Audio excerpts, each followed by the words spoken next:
The time is now for the Dr. Bob Sports Podcast. I am Tanner. I am our head of analytics. And for the past 6 years, I have been working closely with Bob, originating our NFL and college basketball picks. And today I am joined, as always, by our digital media specialist, Grant. How we doing? Doing good, Tan. Doing good. Glad to be here. I'm really excited for this show. This division is pretty intriguing. You see a lot of differences from the top to the bottom, so just pumped to be here. Yeah. I mean, on paper, the AFC South has, I believe, the lowest combined win totals of any division in the NFL, but there's certainly a lot to talk about with all the changes that happened in this division in the offseason. Yeah, well, I think we should just jump right in here. So, first team we're going to talk about is the Jacksonville Jaguars. So, the Jags win total is set at 9.5, and they're coming off a 9-8 season where they've ranked 13th in weighted DVOA. The Jags came into 2022 with a new head coach and Doug Peterson after a dumpster fire with Urban Meyer. And this team was just sitting at 4-8 before just finding their groove and rattling off 5 straight wins to get them into the playoffs. That first round, they would take down the Chargers with that historic comeback, but would fall short to the Chiefs in the next week. Trevor's made that big jump in year 2. So should we expect another jump this year? Well, Trevor Lawrence went from 26 in EPA per play as a rookie to ninth in EPA per play his first season with Doug Peterson last year. And I don't know that there's much room for him to make another leap. I don't expect Trevor Lawrence to get into that, group of the top 5 quarterbacks in the NFL. So if he can stay around, the top 10, borderline top 10-ish range, that's probably what I would expect for him going into this year. Yeah, I saw an interesting stat from Adam Chernoff, and Trevor Lawrence, his passer rating increased more from year 1 to year 2 than any other quarterback in history. Yeah, I mean, it was night and day, certainly, from that Urban Meyer team to Doug Peterson. But when you see massive jumps like that in players' careers, you usually see them, level out the next season. It's unlikely that they take another massive leap into year 3. Yeah, that makes sense. Well, we did see this team. They added Calvin Ridley. Is he gonna be that elite receiver that they've been looking for? Well, I think that was a very shrewd move by the Jaguars front office. And in his last full season in 2020, Calvin Ridley averaged 2.44 yards per route run, ranking 6th in the NFL. And Ridley was particularly effective against man coverage and led the league with 16 deep reception, which is defined if the pass has 20 plus air yards. So Ridley, I think, fits in pretty well with this Jaguars receiving core because when we look at last year, Zay Jones averaged 0.34 EPA per target, Christian Kirk 0.24 EPA per target, and then they had a clear weak point with Marvin Jones averaging just 0.14 EPA per target. So they basically bring in Ridley, who was a top 10 receiver his last full season in 2020, and throw out Marvin Jones. And now I think they can be, pretty dangerous with this trio of wide receivers. Yeah, that's a pretty good receiving core they got there. But they also have Evan Ingram. What are your thoughts on his role in this offense? Well, Evan Ingram, if you look at his career trajectory, it was crazy. Basically, every season from 2018 to 2021, he got worse, which we usually don't see from young players. But Doug Peterson decided to do something different than what the Giants coaching staff was doing with Evan Ingram. Basically, he's one of the speedier tight ends in the NFL. And so the Giants coaching staff thought, well, you have a speedy guy at tight end. Let's run him on vertical, seam routes, get him up the field and try and hit deep shots. Well, Doug Peterson decided instead of going vertical always with Evan Ingram, let's take advantage of his speed on horizontal routes where he can run crossers and slants and then use his speed to outrun the linebackers that were in coverage. And Ingram went from gaining 4.3 yards after the catch in 2021 to having a 6.6 yak in 2022. And Jacksonville's success rate when targeting Evan Ingram last year was 59%, which ranked second among tight ends. And then the Jags initially franchise tagged him this offseason and then signed him to a 3-year, $41 million contract. Yeah, it was awesome seeing him kind of get that bag from him because he played really good last year. But let's look at this offensive line. They took some hits this offseason. What can we expect from them in 2023?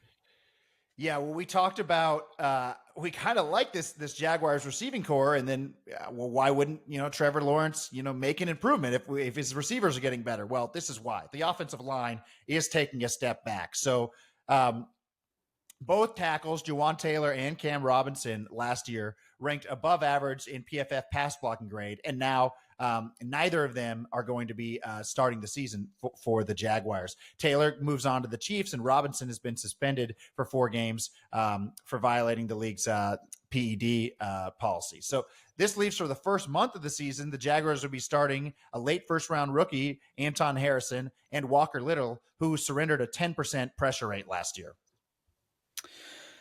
Yeah, that doesn't sound too good for Trevor and the protection up front.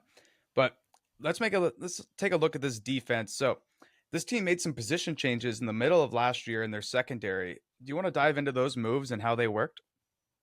Yeah, so that was a shrewd decision when they moved Darius Williams to a boundary cornerback and moved Trey Herndon inside to nickelback. And Williams, who was defending slot receivers, was allowing 1.3 yards per slot cover snap, but then ended up conceding just 0.29 yards per cover snap on the outside. Meanwhile, Herndon was surrendering 1.46 yards per cover snap on the outside, and once he got moved to nickelback, it moved down to just 1.18 yards. So switching those two guys made a big difference for the Jaguars secondary. Their other cornerback, Tyson Campbell, ranked 5th in coverage grade by PFF, and now they bring back all 3 of those cornerbacks for the 2023 season. It felt like the pass rush last year, it improved kind of throughout the season. Would you say this is more of the scheme or just guys getting better throughout the year? Well, yeah, I mean, to your point, coming out of the bye week in week 12 last year, after that, the Jaguars had a 40% pressure ranked, which ranks 2nd in the league. And I think it's mostly due to scheme because they really don't have a lot of horses up front outside of Josh Allen, who ranked 13th in pass rushing efficiency. Now we have Arden Key, who's out the door, and you could argue that he single-handedly willed the Jags to the playoffs in week 18 last year with 9 pressures against the Titans. And so with him out, it's just going to be Josh Allen, and the Jaguars will be hoping for a major leap from first overall pick in last year's draft, Trayvon Walker. Do you think the coaching job for Mike Caldwell went pretty well last year? I didn't know really what to expect going into last season from Mike Caldwell, but he did overachieve his talent. So I think he might have done as good of a job as any defensive coordinator when you just look at the production versus the talent he had going into the year. It was clearly one of the least talented leagues, or one of the least talented defenses in the league going into the 2022 season, but they actually finished better than average in points allowed. So kind of overall, do you have any more thoughts on Jags looking into 2023? Well, the offense, I think, remains mostly stagnant, maybe a slight improvement. And I obviously love the addition of Calvin Ridley, but with the offensive line taking a step back and the defense not really adding any players of note, they're basically just going to rely on scheme again to get to that sort of league average power rating that they were at near the end of last season. So we'll probably start them above league average this year, but I'm not expecting a massive leap from the Jaguars. But they might not need a massive leap to win, what is one of the weakest divisions in the NFL. Yeah, well, let's talk about the only other team that pretty much has a shot at this division, the Tennessee Titans. So the Titans win total is set at 7.5 after going 7-10 and finishing 27th in weighted DVOA. The Titans came into 2022 with high expectations after their previous season where they were the number 1 seed in the AFC. They got off to a great start as they were 7-3, but then they would go on that 7-game losing streak to end the season. The Titans had 23 players on injured reserve, which was the most in the NFL, and it feels like everyone's just kind of written them off, Tan. So is it insane that the world is just sleeping on this Vrabel team that clearly wants to win? Yeah, well, full disclosure, both Grant and I took a piece of the Titans to win the AFC South already. And that's because I think that they were just underpriced. I think that was back in June when we took it. And then since then, they've obviously signed DeAndre Hopkins, which signals to me that the Titans do not plan on losing games to help develop rookie quarterback Will Levis, which probably shouldn't be that surprising for a Mike Vrabel coach team. Yeah, I mean, Vrabel is obviously going to want to win. That guy's he is a winner. So, Yeah, um, he's a lot like Tomlin in that way, where you don't think a team coached by him is ever going to bottom out. And that's why I was surprised to see the Titans at plus 400 to win the division. So just to be clear to everyone, we certainly don't make the Titans the most likely to win the division. We'd still have the Jags there, but plus 400 was a ridiculous price. yeah, just great value. But do you like the pass catchers that they have in this room? Because they just added Hopkins, as you said, and then they also have Traylon Burks. Yeah, so I do think Traylon Burks showed flashes as a rookie, averaging 2.15 yards per route run against man coverage. And I think we could see him making a leap this year with Hopkins soaking up so much attention. And also, the key thing for Burks is that last year he had to line up out wide on over 80% of his snaps, but we saw him when he was at Arkansas much more comfortable lining up in the slot. And we know Hopkins is one of the better boundary receivers in the NFL, so they might be able to move Burks back inside. And it really just comes down to, is Hopkins going to be, attracting those double teams away? And I don't think he's as good as he once was, but we can just look at last season. It was, clearly one of Hopkins' worst years in the NFL, probably his worst year since he was a rookie. And he still racked up over 700 yards in 9 games. And at that pace, he would have come away with over 1,300 yards over the full season, which would have been a top 8 mark in the NFL. So just because of his suspension last year and some injuries, maybe people were writing Hopkins off a little bit too early. And I think he'll still be an effective player for the Titans. Yeah, I think he will be too. And so, do you think these two are going to really open it up for Tannehill? Also, I mean, they have Derrick Henry still, so that guy is going to terrify defenses.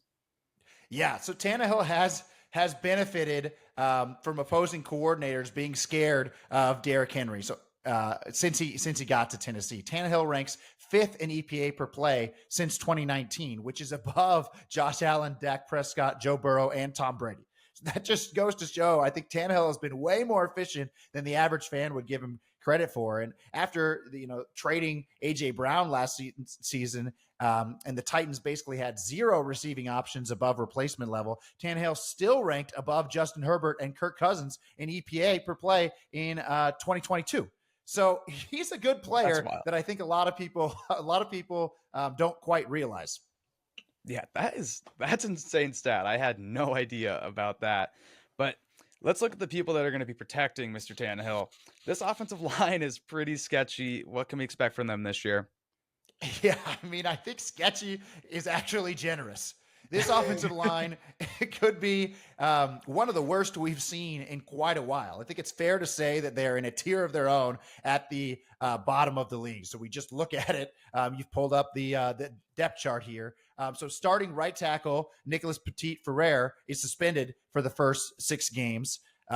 Right guard Daniel Brunskill comes over from San Francisco, where he split time with Spencer Burford last year, so he wasn't even good enough to start on that offensive line. Starting center Aaron Brewer ranked 76th in pass blocking efficiency out of 82 qualifying interior offensive linemen last season. Starting left guard is a rookie. Now, I think Peter Skoronski is probably going to be a pretty good guard to start off from the bat, but there's a chance with him being a rookie that he doesn't perform right away. And left tackle Andre Dillard is someone who never clicked in Philadelphia under one of the best offensive line coaches in the league, Jeff Stoutland. And so I think it's pretty unlikely that after leaving the Eagles, he turns his career around. So, in our offensive line ratings, we have the Titans at the bottom of the NFL by a pretty significant margin.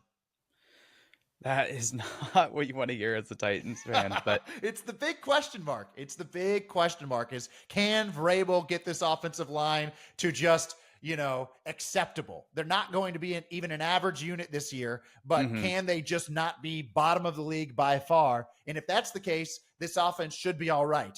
If that's not the case, we could see what we saw happen with the Colts last year or the Rams. When your offensive line is bad, it affects the entire team. And both of those teams ended up tanking down the stretch.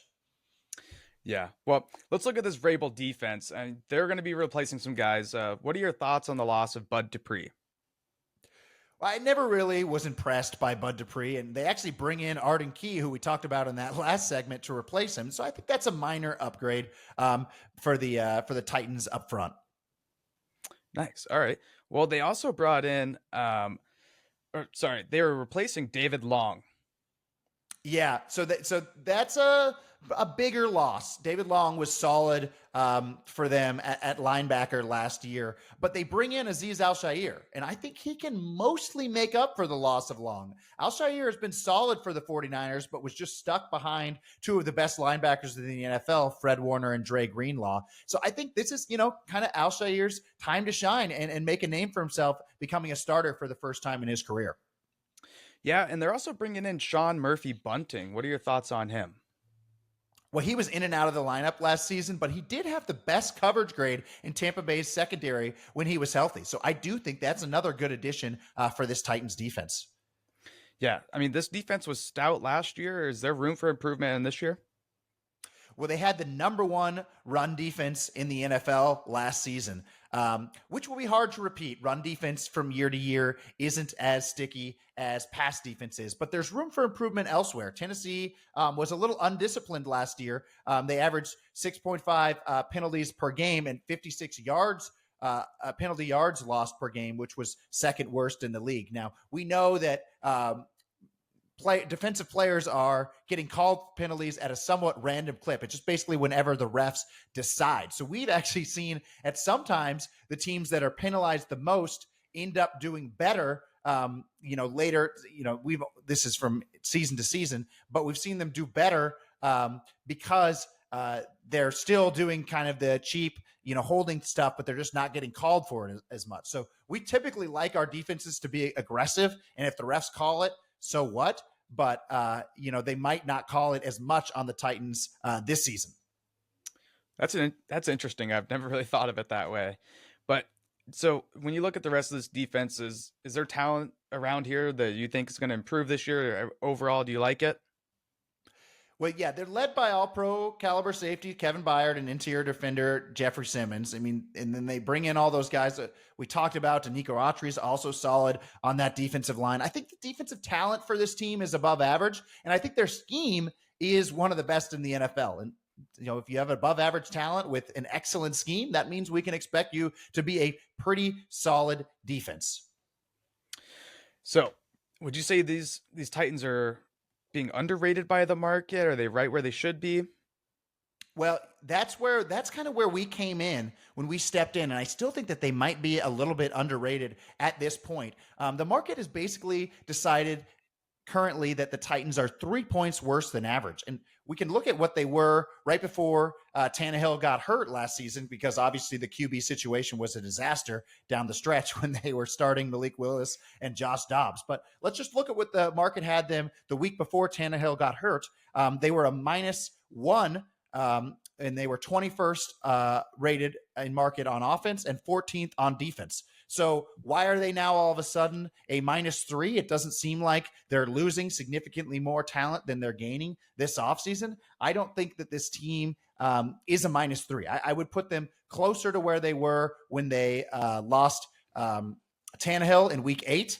And now, obviously, they have DeAndre Hopkins and a year more experience for Treylon Burks. So I think clients might be happy to know that we are happy to end our 3-year odyssey of fading the Titans. If you've been with us for a long time, you'll know that we've almost exclusively faded the Titans. I went back and looked at our record the last 3 seasons, and we had 15 bets against the Titans, and we went 8-7 on those bets, and we only bet the Titans side twice in the last 3 seasons. So that might be finally flipping here in 2023.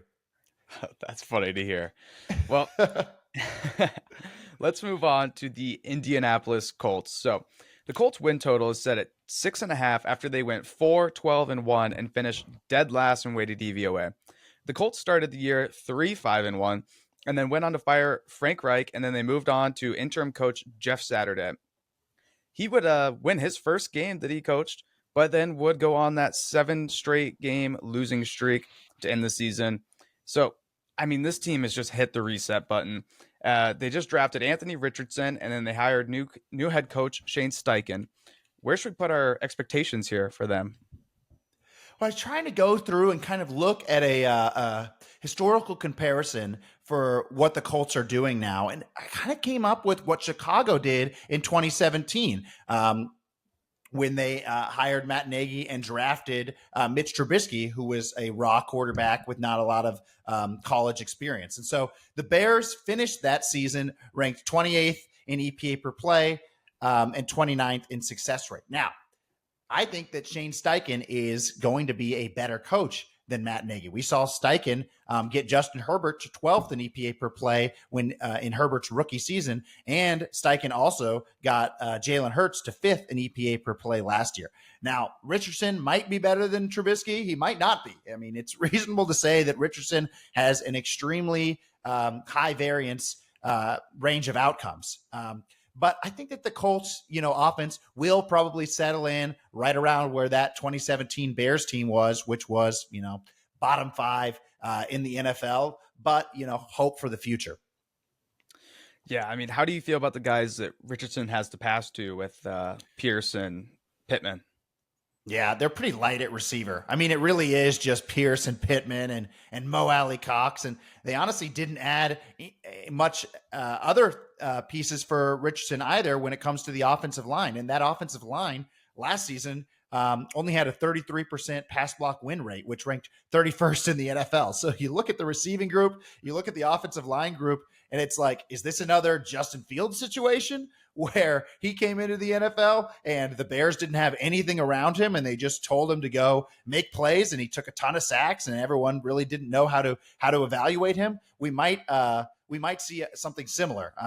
When Steichen had a raw Jalen Hurts in 2021, his Eagles led the NFL in run play percentage, and I would not be surprised to see the Colts do that with Richardson and Jonathan Taylor and the offensive line. We talked about how poor they are at pass blocking, but they're all right at run blocking. So we could see this team just trying to shorten games, only get about 55 plays off for each team, just run the ball, take advantage of Richardson's athleticism. But yeah, there's not a lot around him, and he is not a very experienced quarterback prospect either.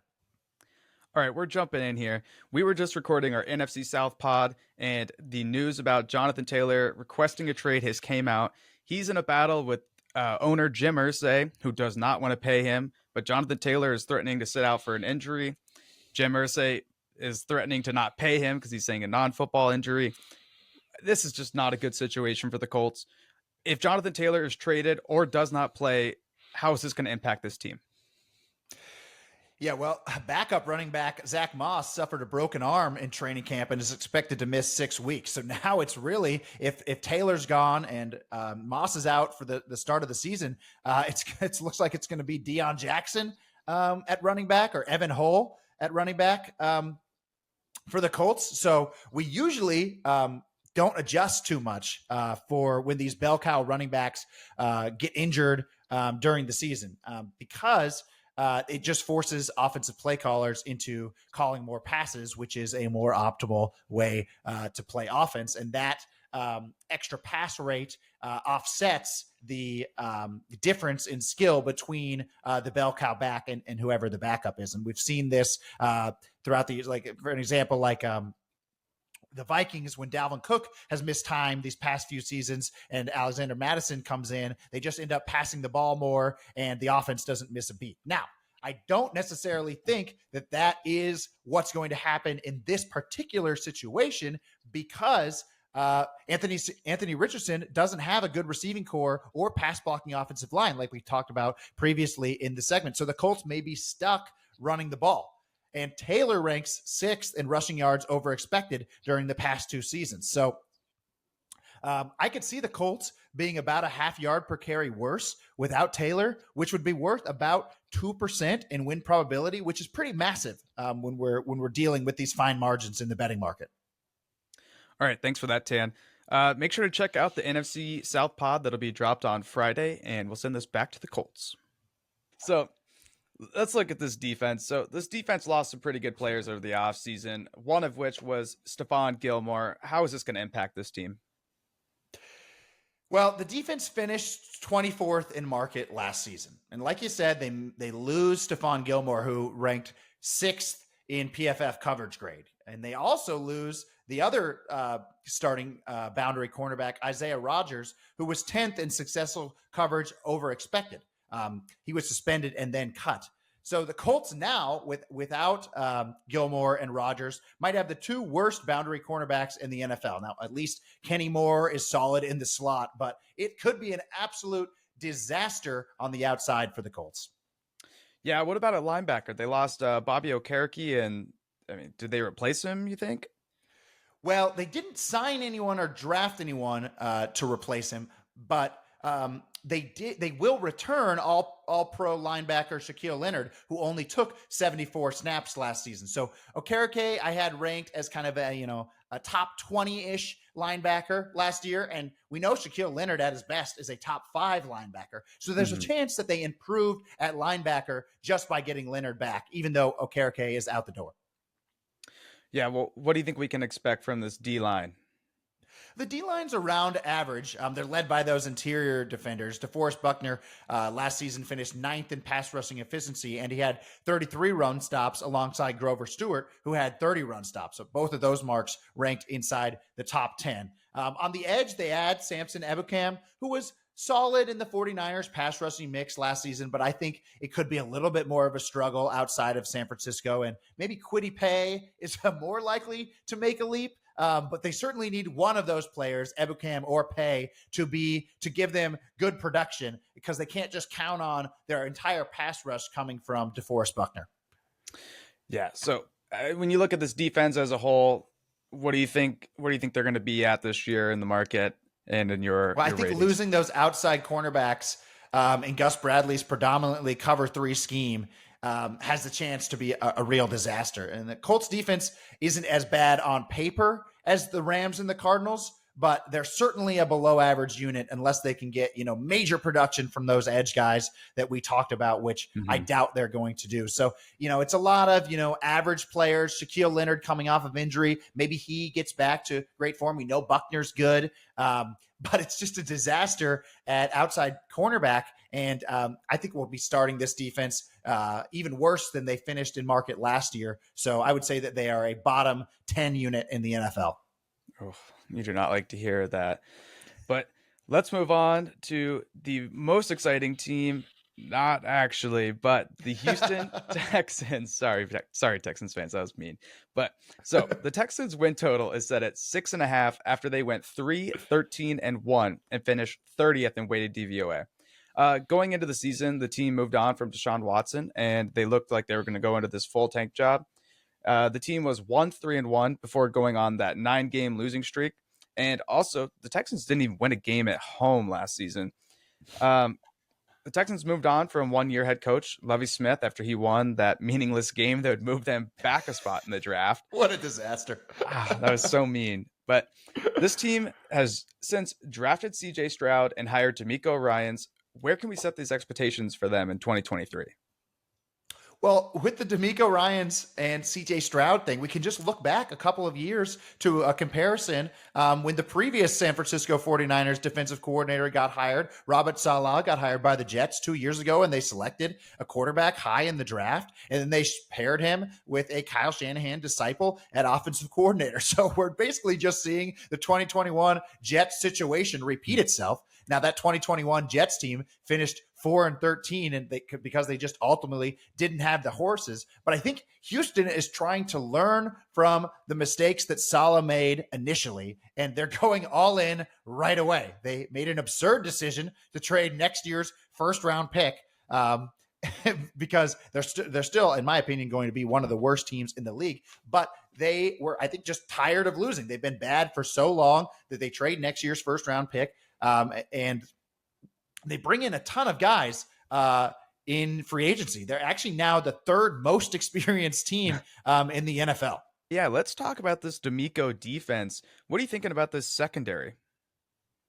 Well, he brings over Jimmy Ward is following D'Amico from San Francisco, and we talked about in that NFC West podcast how Talanoa Hufanga beat out Jimmy Ward for that starting safety role, which forced Ward to become a nickelback last year, which he did not want to do. So, but he was a solid safety for the 49ers and some of those good 49ers defense in years prior, and I expect him to be a solid safety again for D'Amico Ryan in Houston. We think Derek Stingley probably makes that rookie to sophomore jump that we keep talking about. That's the biggest leap that players make in their career, is production from being year one to year two. Opponents only had a 78 quarterback rating when targeting Steven Nelson last year, which ranked 14th in the NFL.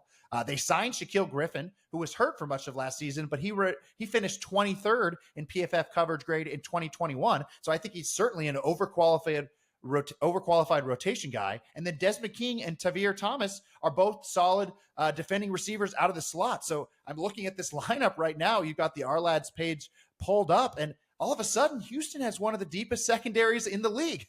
Yeah, they do. And they've also made an addition at linebacker with the guy that we like on this show. They added Perriman. Yeah, we talked about when we were talking about the Raiders, how big of a loss Perriman would be. And I'll just say that again. Las Vegas was 0-5 in the games that Perriman missed last season, surrendering 29 points per game. And they were 6-6 in the games he played. He was the second best player on that Raiders defense. And I think he'll translate well into D'Amico Ryan's system for 2023. Yeah, I think he will too. And so this D line, as you said earlier, they added Will Anderson. But what are your thoughts on the rest of the room? So Will Anderson, I think, is one of those players when you take a top 5 edge rusher, those are kind of the players you can count on most to make year one contributions, maybe outside of rookie running backs or even now rookie wide receivers have gotten better in recent years. But edge rushers typically perform well out of the gates. And then opposite Will Anderson, Jerry Hughes ranked 8th in pass rushing efficiency last season. Now, they signed Sheldon Rankins as a capable big body on the interior to play next to Malik Collins. So this defensive line, it's not the top of the NFL, but it is improved and, should be able to get after the pass rusher in some way for D'Amico Ryan. All right, let's shift it over to this Houston Texans offense, and they just hired Bobby Slowick. What are your thoughts on him?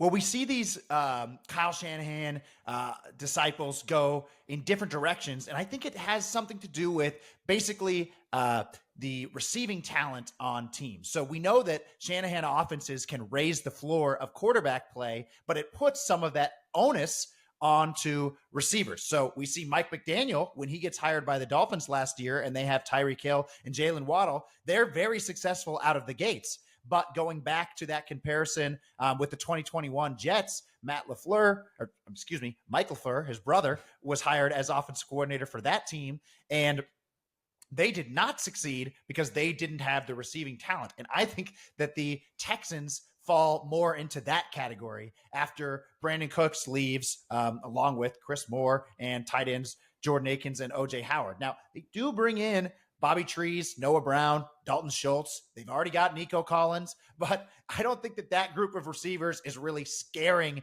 opposing defensive coordinators. And I don't think that group of receivers, strikes you as a group that's going to either separate or dominate in yak either. Yeah, I don't think they're going to be that either. But let's look at the guys that are going to be protecting CJ Stroud. What do you think about this line? Well, that is the good news for the rookie quarterback here. So he's going to be playing behind one of the best offensive lines in the NFL. I mean, Grant's got the Ourlads page pulled up, so we can just go left to right on the depth chart right now. I think it's fair to say that Laramie Tunsil is a top 3 left tackle in the NFL. Left guard, Kenyon Green, was bad as a rookie, but I think he should make a leap to be an average player this year, considering his first-round pedigree. Houston drafted Drew Scruggs to replace Scott Quisenberry, who ranked last among centers in pass blocking efficiency and might have been one of the worst linemen overall to get a ton of snaps in 2022. They signed right guard Shaq Mason, who conceded 2 total sacks in the last 2 seasons in Tampa Bay and New England, and he's a top 10 guard in my eyes. And then right tackle Titus Howard is pretty much league average. So, you go left to right, they've got some solid, nearly all pro caliber players. Other guys should be around average. And I think CJ Stroud should have the protection he needs for his rookie year. All right, so after looking at the offense and the defense, what do you think about the Texans overall? I think we're going to start them in our power ratings pretty similar to where we have the Colts. I think if either of those teams played on a neutral field to start the season, it would be pretty much a pick 'em. But the Texans don't have their first round pick next year, so there's no chance that they tank down the stretch. And if Stroud is an elevating type quarterback, if he can make the players around him better, then we could see this team compete for an 8-9, 9-8 type record. But I think it's more likely that Stroud struggles his rookie season just because he doesn't have that receiving talent around him. And they finish with a bottom 5 record again, which Cardinals fans would love because they own that first round pick. I'm sure the Cardinals fans would love that. But all right, I think that'll do it for our AFC South breakdown. Thank you for listening, and don't forget to like and subscribe.